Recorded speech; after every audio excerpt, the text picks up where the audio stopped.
1992 December 6 ഇന്ത്യയുടെ മതനിരപേക്ഷതയ്ക്കേറ്റ ഉണങ്ങാത്ത മുറിവ്. രാജ്യത്തിൻ്റെ മതേതര മനസ്സിന് മുകളിൽ ചവിട്ടി നിന്ന് സംഘപരിവാർ ബാബറി മസ്ജിദ് തകർത്തെറിഞ്ഞിട്ട് ഇന്നേക്ക് 32 വർഷം.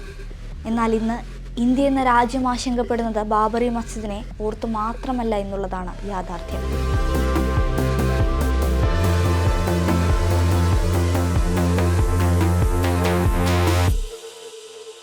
ബാബറി മസ്ജിദ് ഹിന്ദുത്വ ഭീകരർ അടിച്ചു തകർത്ത സമയത്ത് അതിനെ ജനാധിപത്യത്തിലെ കറുത്ത ദിനമായും ഇന്ത്യൻ റിപ്പബ്ലിക്കിനെതിരായ ആക്രമണമായും മനസ്സിലാക്കിയ മാധ്യമങ്ങൾ വർഷങ്ങൾക്കിപ്പുറവും അതേ നിലപാട് തുറന്നു പറയുന്നുണ്ടോ?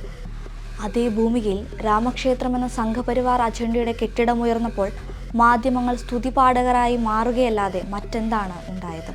ബാബറി തകർത്തിട്ടപ്പോൾ മുതൽ ഇപ്പോഴുള്ള രാഷ്ട്രീയ സാഹചര്യം വരെ പരിശോധനയ്ക്കെടുക്കുകയാണെങ്കിൽ ഇന്ത്യയെ ഒരു ഹിന്ദുത്വ രാഷ്ട്രമാക്കി മാറ്റാനുള്ള ശ്രമങ്ങൾ അവർ തുടരുകയാണെന്ന് തന്നെ പറയാം.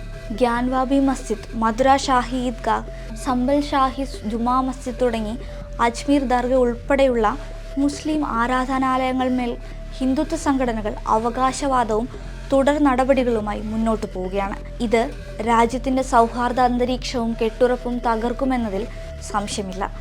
കോടതിയുടെ ഇടപെടലുകൾ കുറച്ചെല്ലാം പ്രതീക്ഷകൾ നൽകുന്നുണ്ടെങ്കിൽ പോലും ഇപ്പോഴുള്ള സംഭവ വികാസങ്ങളൊന്നും തന്നെ അംഗീകരിക്കാനാകാത്തതും ഒരു ജനാധിപത്യ വ്യവസ്ഥയിൽ നടക്കാൻ പാടില്ലാത്തതുമാണ്. സംഭലിലുണ്ടായ വെടിവെപ്പ് അങ്ങനെ തന്നെയേ പറയാനാവൂ. ഇന്ന് സംഭലിൽ സുരക്ഷ ശക്തമാക്കിയിരിക്കുകയാണ് പോലീസ്.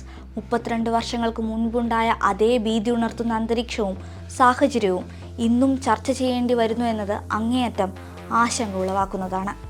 സംഘപരിവാറിൻ്റെ ഭൂരിപക്ഷ വർഗീയതയ്ക്ക് ചൂട്ട് കത്തിച്ചു കൊടുക്കുന്ന ഭരണകൂടമാണ് നമുക്ക് മുന്നിലുള്ളത്. ന്യൂനപക്ഷങ്ങളുടെ അവകാശങ്ങൾക്കുമേൽ കടന്നുകയറി ജനങ്ങൾക്കിടയിൽ സ്പർദ്ധയുണ്ടാക്കാനുള്ള ശ്രമങ്ങൾ തുടരാനുള്ള കാരണവും അതുതന്നെയാണ്. തങ്ങളുടെ അജണ്ടയിലേക്ക് തീവ്ര ഹിന്ദുത്വ സംഘടനകൾ അടുത്തുകൊണ്ടിരിക്കുകയാണോ എന്ന ആശങ്കയാണ് രാജ്യം മുഴുവൻ ഇപ്പോൾ അലയടിക്കുന്നത്. രാജ്യത്തെ ന്യൂനപക്ഷങ്ങൾക്കിടയിലെ അരക്ഷിതാവസ്ഥയും അസംതൃപ്തിയും ആസൂത്രിതമായി ചൂഷണം ചെയ്യുകയാണ് സംഘപരിവാർ. ഗ്യാൻവാബി പള്ളിയിലെ കടന്നുകയറ്റത്തിനെതിരെ പ്രതിഷേധിച്ചവർക്ക് നേരെയാണ് ഉത്തർപ്രദേശ് പോലീസ് വെടിയുതിർത്തത്. 5 പേരാണ് കൊല്ലപ്പെട്ടത്.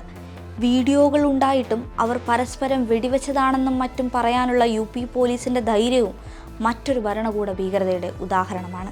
അടുത്ത തെരഞ്ഞെടുപ്പിൽ വിജയിക്കാനുള്ള ഒരു ഗോൾഡൻ ചാൻസായും BJP ഇതിനെ കാണുന്നുണ്ട്. രാജ്യത്തെ കത്തിയമരാൻ അനുവദിച്ചുകൂടാ. ഇപ്പോഴത്തെ പ്രതിസന്ധികളിൽ രാജ്യത്തെ പരമോന്നത നീതിപീഠം അടിയന്തരമായി തന്നെ ഇടപെടേണ്ടതുണ്ട്.